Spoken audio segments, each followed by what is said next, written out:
Hello everyone. In this first part, we are discussing about the important terms related to CNC part programming. There are a number of CNC control systems are used all over the world, and out of that the importance are shown over here. And in this, FANUC is most popular, and around 80% of the machines in the world running on this control system. And Sinomeric is another important one which has originated from Siemens of Germany. And in our class, we will consider the programming in FANUC and in Sinomeric as well. The first important term related to CNC machining is as axis designation, or otherwise known as axis conventions. So the axis designation in a CNC machine has been done with the right hand rule. So this rule states that if we place our fingers like this, that is the thumb, the index finger and the middle finger are placing like this. So the thumb represents the positive x direction, the index finger represents the positive y, and the middle finger the positive z directions. And this is actually applicable to a horizontal milling center, HMC. And for a vertical milling center, we know that the axis is z-axis, that is vertical. So we need to rotate this in this direction. We have to rotate our right hand in this direction. So the z-axis will be the vertical, plus z will be like this. That means the middle finger will be at the top. Then this index finger will be in this direction, and that will be our +1. Picture shows the axis convention of a lathe. So we know that the lathe has got only two axes, that is, one is Z axis and X axis. So the Z axis is the axis along the center of the lathe, and from moving away from the chuck, that is the plus direction, and moving towards the is the negative direction, or minus direction. Then in X axis, the perpendicular to Z axis is the X axis. Then here it is marked as positive. Why it is marked as positive? Most of the CNC lathe, the tool is actually from the behind, not from the front, from behind of the machine. So where the tool is situated, that is representing the plus X axis, and the tool is moved up to the center only. Okay, most of the cases the tool is moved up to the center only. So the center is actually x0, that is 0. So here it is actually x plus direction, and some cases only the tool is moving beyond the center, so that is the minus x direction. But in this picture, the picture 2, you can see that the tool is at the front of the machine. So here the plus x is marked like this and minus x is marked like this. Here we can see the axis conversion for a vertical machining center, VMC. So this Z axis is the vertical axis. You can see in this picture.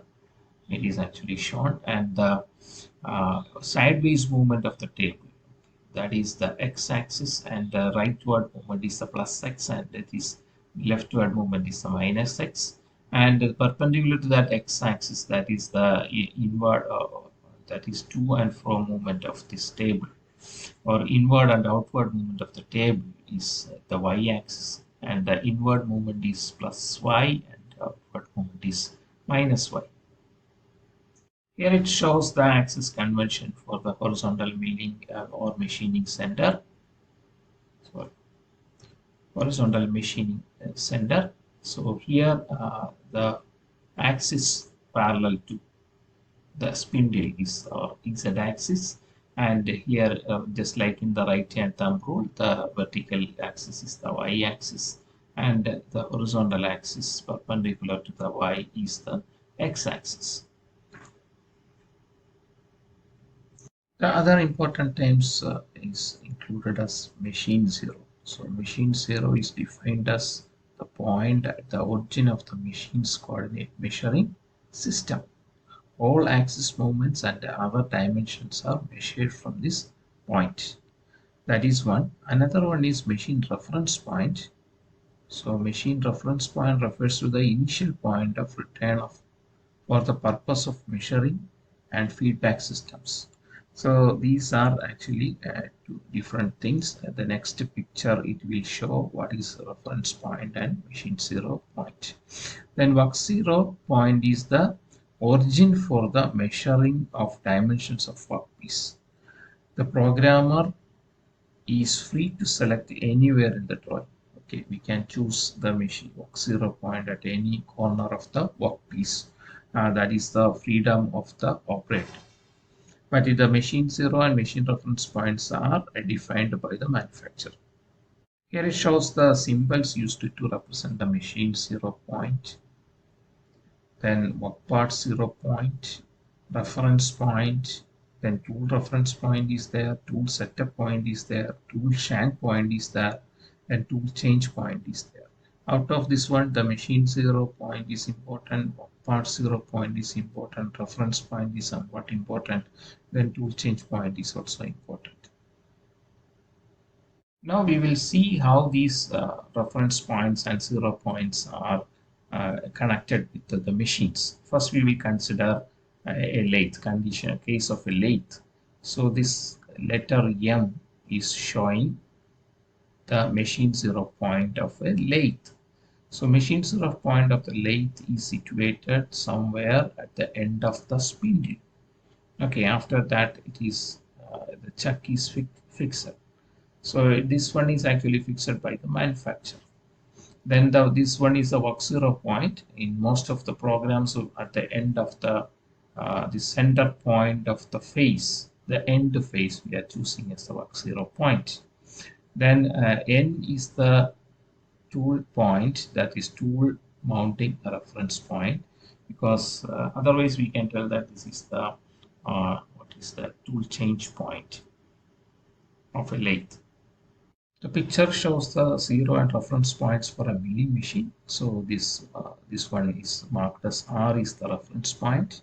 So R is fixed by the manufacturer. Whenever we are changing or repairing these portions, this head, machine spindle head, again we have to reset this machine 0 somewhere here. So that will be based on this reference point. Okay, that's why the reference point is used whenever this portion is dismantled and again it is getting assembled. We have to calibrate this machine 0 point with respect to the reference point. Then this is the work 0 point, and here it is the tool change point. The next term we are considering is absolute measuring system. That is whenever we are actually doing the program, we have to write the coordinates of the points. So in that case, either we have to follow the absolute measuring system or increment measuring system. And absolute measuring system means at one corner we are choosing this as the work 0 point. So all dimensions are choose from that work 0 point. So the center distance of this hole is actually measured like this. And the second hole is again, it is starting from the work 0 point. Okay, so all dimensions or measurements are based that is the datum is made as the work 0 point. From there we are actually measuring. So that is absolute measuring system. But in the incremental measuring system, the first hole center is actually measured from this edge or work 0 point. And then after when performing the second measurement, the work 0 point changes from this point to this point. Okay, so the end point of the first measurement is now the starting point of the second measuring point, like that. So it's a chain like of dimensioning. So that is the increment measuring system. So in programming, most of the cases we are following absolute measuring system, but in some cases we have to follow the incremental measuring system. The remaining terms and the programming blocks will be discussed in the second part of this video. Thank you for watching.